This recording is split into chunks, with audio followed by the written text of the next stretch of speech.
Oh, hey there, folks. It's Dr. Franklin. I'm your instructor for cyberpsychology. This is a mini-term course being offered in the spring 2020 semester. I wanted to take a moment and orient you to the Blackboard Classroom environment. You know, every Blackboard class is different. Instructors have different ways of designing their courses virtually, and it would be erroneous to make the assumptions that your previous experience will be like this experience. So I wanted to provide you with a video that will show you how to get to the most pertinent items within the Blackboard Classroom, stuff like the course content, stuff like assessments, stuff like where to find your grades, stuff like where to find the syllabus. All of that information is going to be necessary in order to increase your likelihood of being successful in this class. So to start, once you click into the classroom, you'll immediately be taken to the announcements section. The announcements is where you will see me updating the class on different types of information. Sometimes these announcements will be summative in nature, so I may look at the discussion board form and the course content that was covered throughout the week and elect to summarize some of the key points that were made in the discussion board or some of the most germane points that I think you should walk away with. Sometimes in the announcement section, I may elect to modify due dates, so you'll get an announcement if I do that, as discussed in the syllabus. Sometimes in the announcement sections, I will quote unquote shout individuals out for excellent posts that showcase the fact that they've read and that they're critically thinking about the material. And then sometimes I may post announcements dealing with extra credit opportunities or just other opportunities connected to the Department of Psychology, be it educational opportunities, professional development opportunities, scholarships, etc. So you're going to want to make sure that you're checking the announcements section to help you with that. As soon as you click into the classroom, boom, you're taken to the announcements. Now, usually when I send out announcements, I'll send out an email as well. So you're getting the announcement on multiple fronts. If you're checking your NSU email frequently, which you should be, if you're not, get it forwarded to an email address that you check frequently. You'll be able to see my announcement there, and then once you go to the Blackboard Classroom, you'll be able to get reinforcement of the announcement in it as well. All right, so moving on from the announcements page, let's go to the left navigational menu in the Blackboard Classroom and click on Start Here.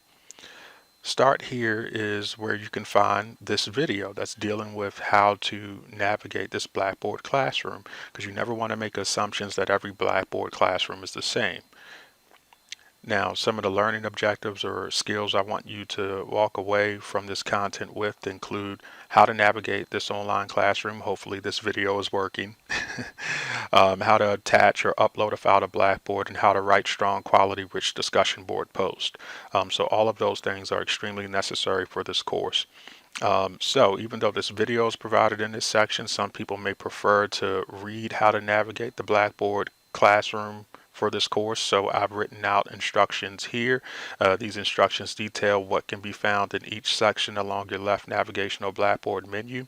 There's an item that's dealing with how to attach a file to Blackboard, so if you've never done that, make sure you review those items. There's a description of the online learning environment where I highlight how it's different from a face-to-face setting.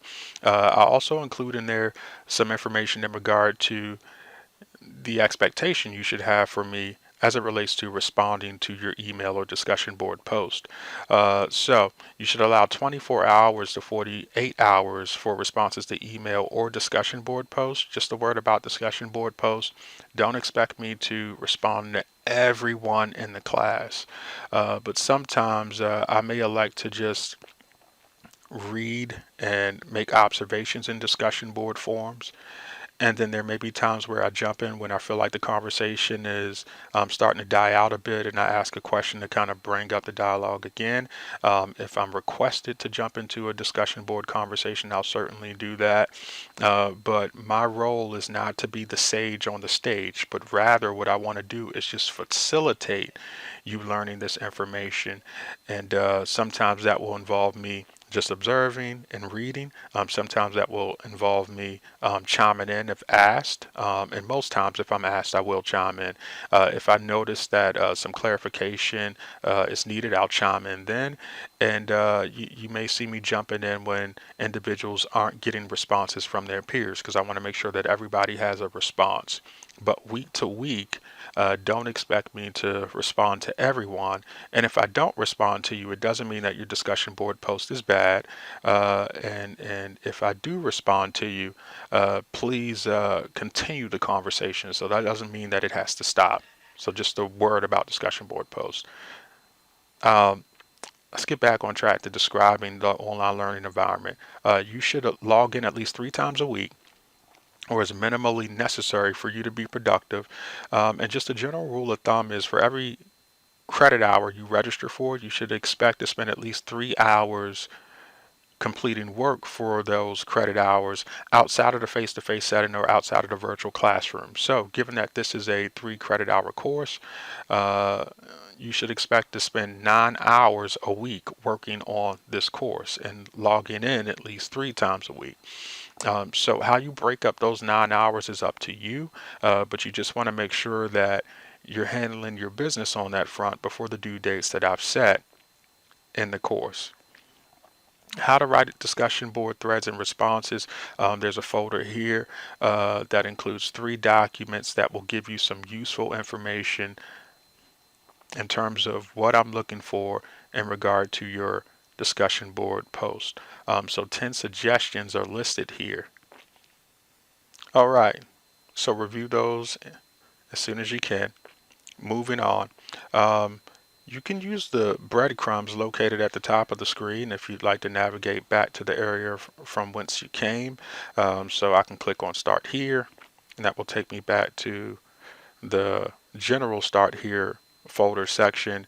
And notice how I'm outside of that How to Write Effective Discussion Board Threads and Responses folder there.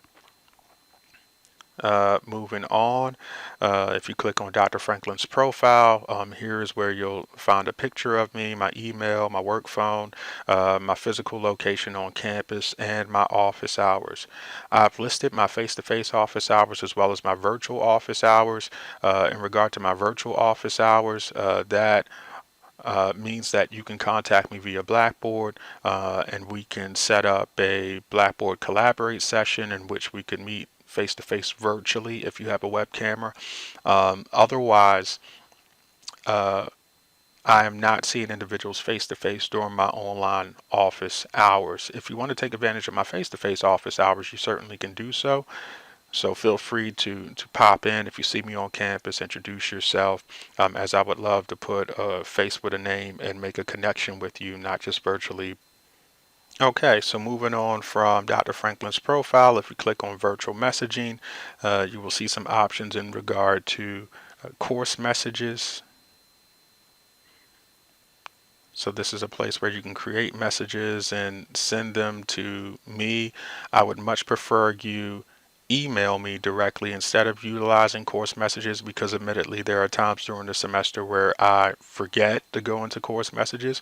So in terms of contacting me, allow email to take priority.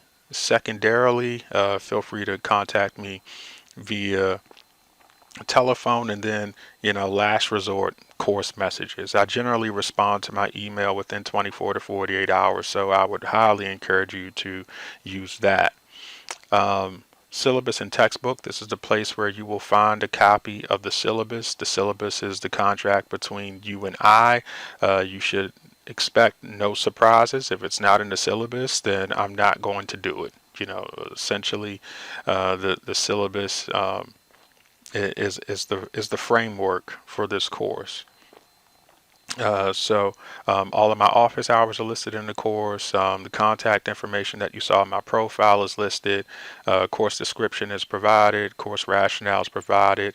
Learning outcomes are provided. Course materials.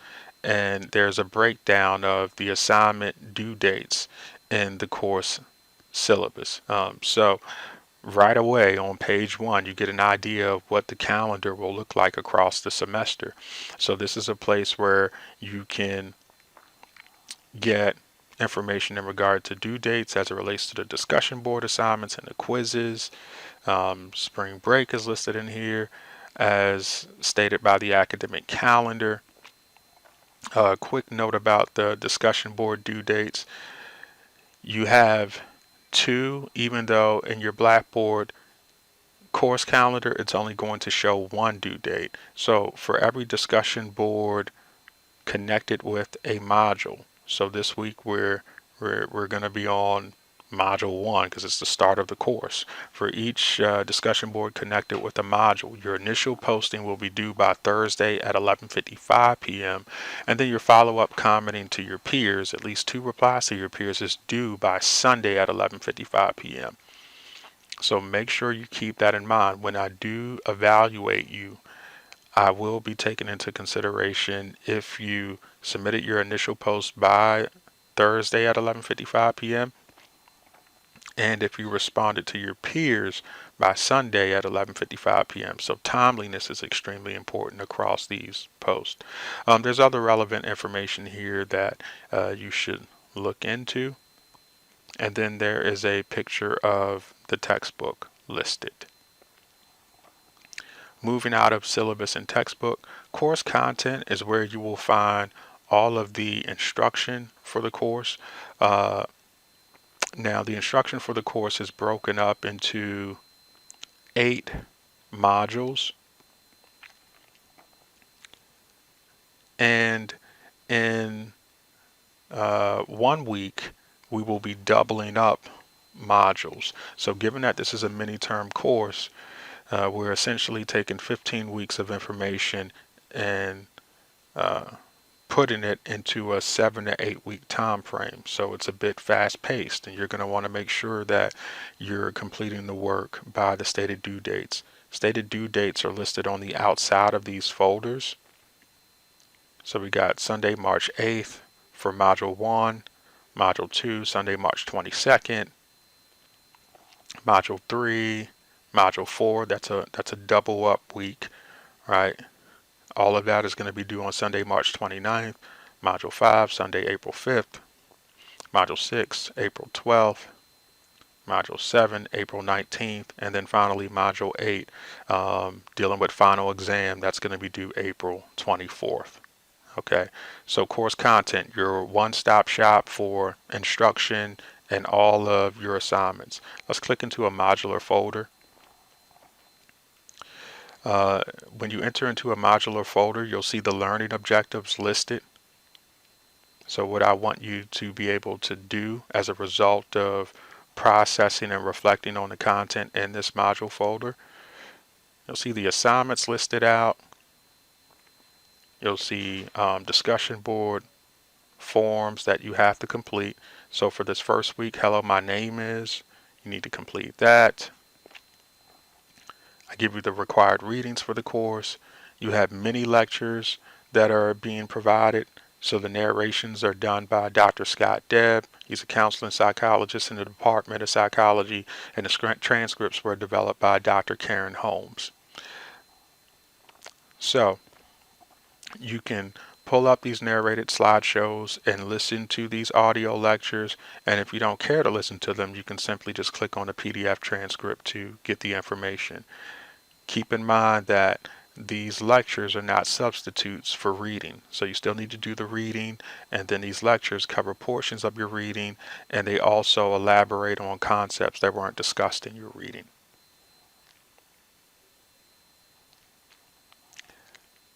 This is another discussion board form that I want you to complete. This is a quiz. So all of this is due by the Sunday that the module starts.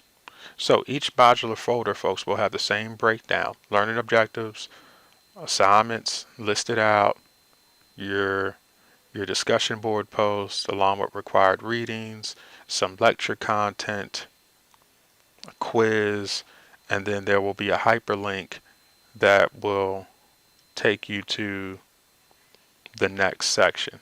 At least I thought there would be. Ha, that's funny.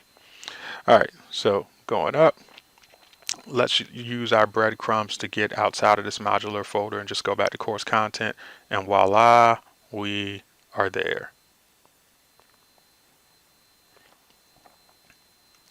If you go to written paper project, this will give you an idea of the research paper that you need to complete prior to the semester wrapping up. I believe this is going to be due later in the spring, about April 19th.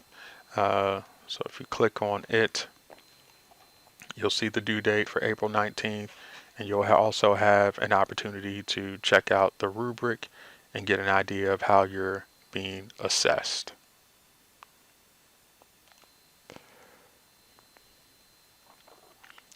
My Grades is a place where you can go to see your grades.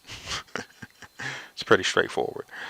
Learner resources, you can go there for tools, additional tools that will help you navigate the Blackboard Classroom, university resources, help and technical resources. If for some reason you're running into a Blackboard issue, you can click on technical support there to submit a ticket. Let's go to tools. Tools is a place where several items or links are listed so that you can navigate the Blackboard Classroom. For example, discussion boards. You can use tools as a means to get into the discussion boards. Okay. So this gives you more of a bird's eye view of the different discussion boards you'll complete over the course of the semester. So I want to end by just talking about how you will be graded. Let me go back to the syllabus.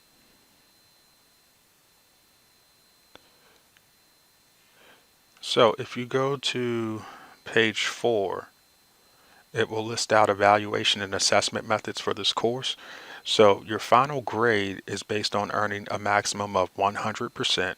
So your discussion boards are worth 30%, your quizzes are worth 30%, your written paper project is worth 20%, and finally your final assessment is worth 20% of your grade. So the final assessment will actually happen the week before final exams. So in regard to final assessment, you should look to have all of the work in this course completed by the last day of class, and during final exam week, we won't be meeting. There won't be any additional activity for you to complete, but instead during final exam week, I'll be finalizing your grades and answering any questions that you have for me as it relates to your grades. So overall, I hope that this orientation was helpful. If you have any questions, comments, or concerns, feel free to fill them to my email address. Also, again, let me to reiterate that even though you're a virtual student, if you want to take advantage of my face-to-face office hours, you're certainly welcome to do so. Take care.